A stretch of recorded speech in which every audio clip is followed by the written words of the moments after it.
I never thought I'd be the guy sitting here, typing out this mess, but here I am. My name's Mike, and I was with Emily for about 5 years before everything fell apart. We were supposed to get married in 2 weeks, our big day. Everything seemed perfect, or at least that's what I kept telling myself. I mean, she was gorgeous, confident, had that sharp attitude that I always liked at first. But lately, something felt off. She'd be more distant, secretive even. At first, I just thought she was stressed with wedding planning, or maybe she was just tired of me. That's how I justified it. I didn't want to admit I was starting to see cracks in the perfect picture I had of us. For the past month, she'd been acting weird. Little things like changing her passwords, deleting texts, hiding her phone more than usual. She'd snap at me if I asked about her day or tried to get close. Then there were the nights she'd stay out late with her friends, and I'd find her lying about where she'd been. I knew she was hiding something. I kept telling myself I was paranoid, that maybe I was overthinking, but I couldn't shake this feeling in my gut like something was definitely wrong. One night, I was sitting at my desk, browsing some emails, planning the last-minute details for the wedding when I noticed something strange. Emily's email account was open on my laptop, and I wasn't even trying to snoop. I was just checking the wedding invites. But then I saw a string of messages from her, and the words just hit me like a freight train. They weren't about wedding stuff, they were about a guy named Jake. And from what I could see, I didn't need much, they were more than just friendly texts. There were flirtatious comments, a lot of sexting, and even plans to meet up. The words she used, the way she talked about him like he was the best thing that ever happened to her. And the worst part, she kept calling him babe and love. I froze, my stomach twisted, my head spun. I couldn't believe it. I'd always trusted her, always believed in us. How could she do this just days before our wedding? I felt sick, betrayed, like my entire world was crumbling. I wanted to scream, to crawl into a hole and vanish.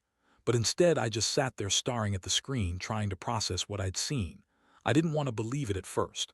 Maybe it was just some stupid joke or a misunderstanding. But the more I looked, the more I knew. Emily lied to me about everything. That's when I decided I couldn't ignore it anymore. I had to confront her and find out what the hell was going on. The next morning, I woke up feeling like I'd been hit by a truck.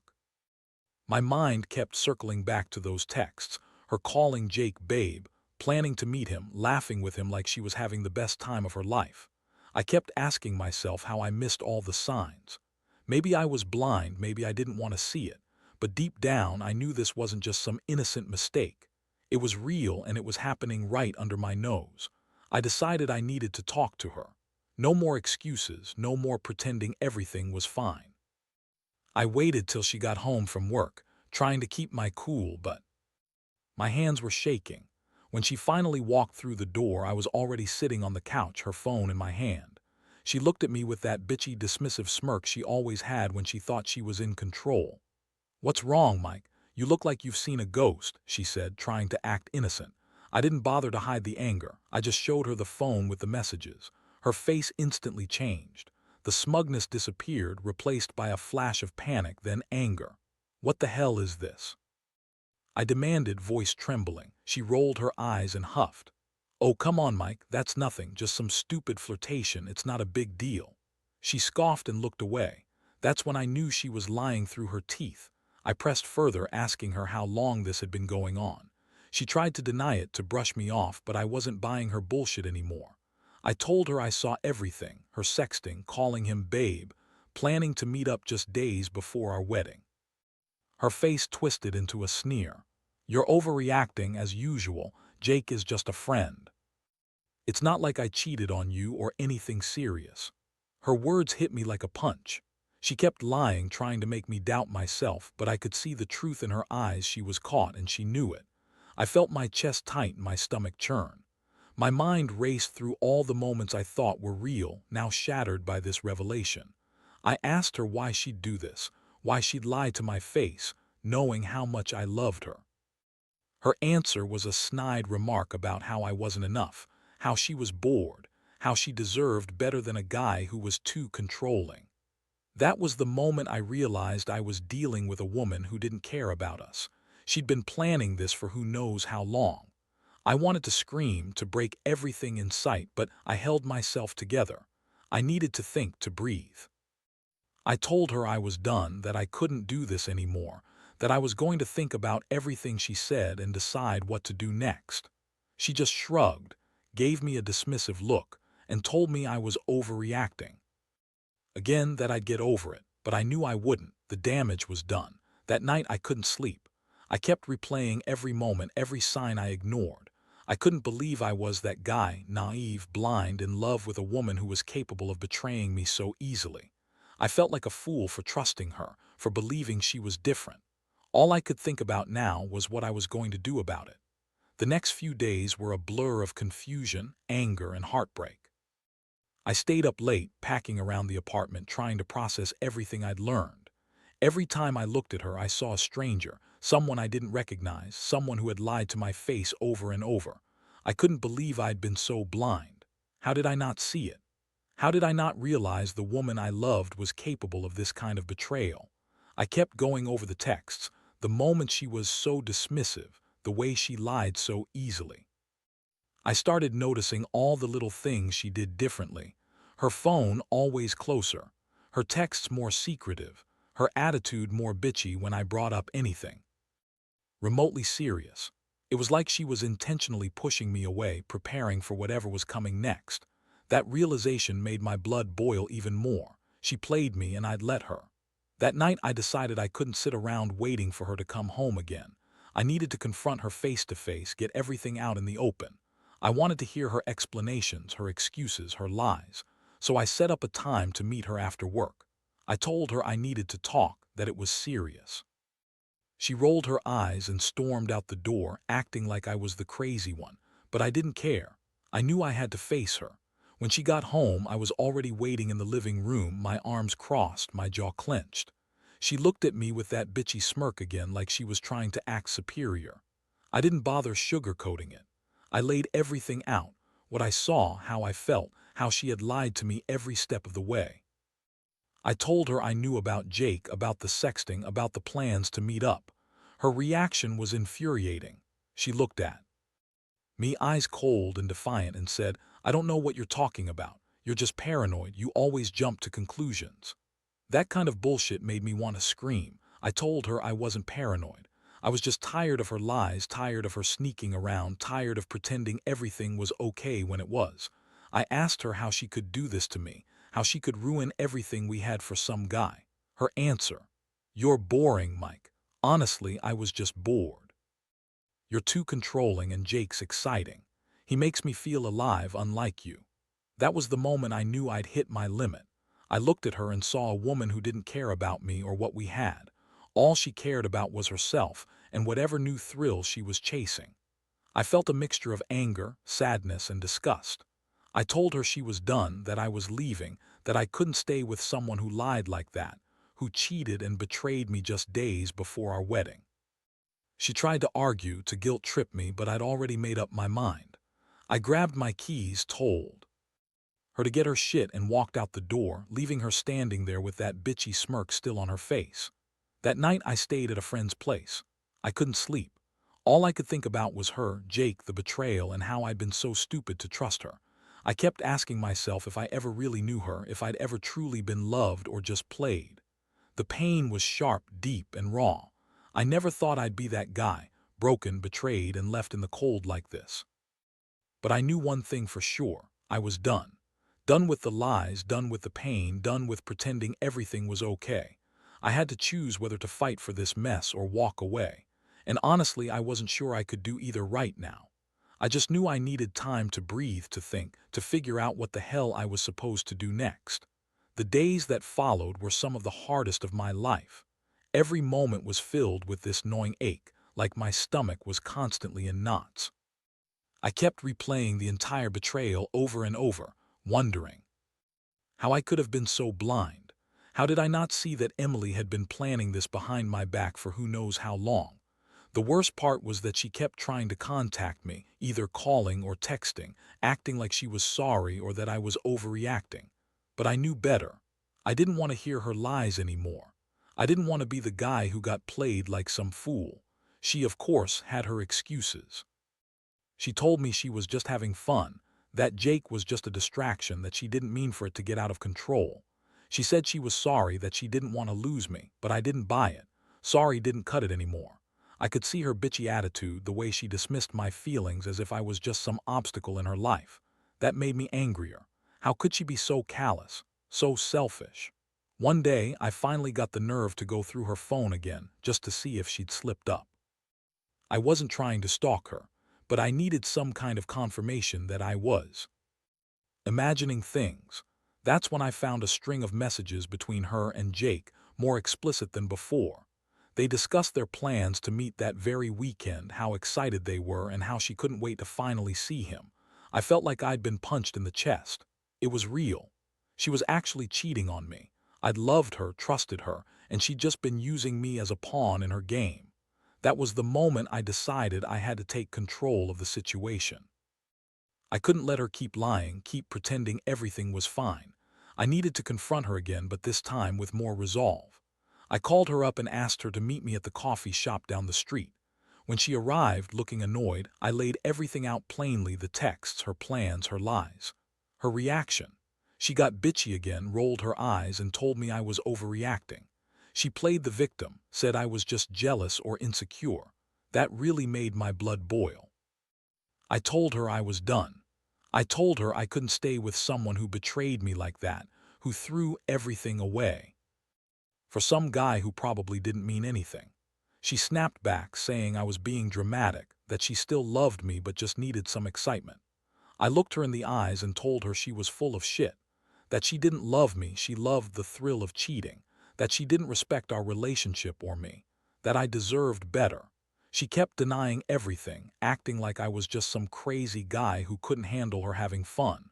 But I knew the truth: I'd been played. And I was done pretending I didn't see it. After that meeting, I decided I needed space to think. I told her to stay away for a while. I needed to process this betrayal, figure out what I really wanted. Honestly, part of me wanted to burn the whole damn thing down and forget she ever existed. But another part was hoping maybe, somehow, I could still salvage some dignity from this mess. The thing is, I don't even know anymore. Every time I think I've moved past it, something triggers it: a song, a smell, a flash of her bitchy face. And I'm right back in that moment, feeling the hurt all over again. I've learned that trusting someone isn't enough. Sometimes, you're just a fool for thinking you knew the person you loved. And the worst part, I still remember that last look she gave me, that sneer that said she never really cared about us at all. It's a lesson I'll carry for a long time, I guess. People are who they are, and sometimes, even the ones you love the most will turn out to be the biggest betrayals you'll ever face. It's been a few weeks now since I kicked her out and decided I needed to get my head straight. Honestly, I'm still a mess inside. Every morning I wake up thinking about everything she did, all the lies, the sex, the planning with Jake, how she played me like I was some fool.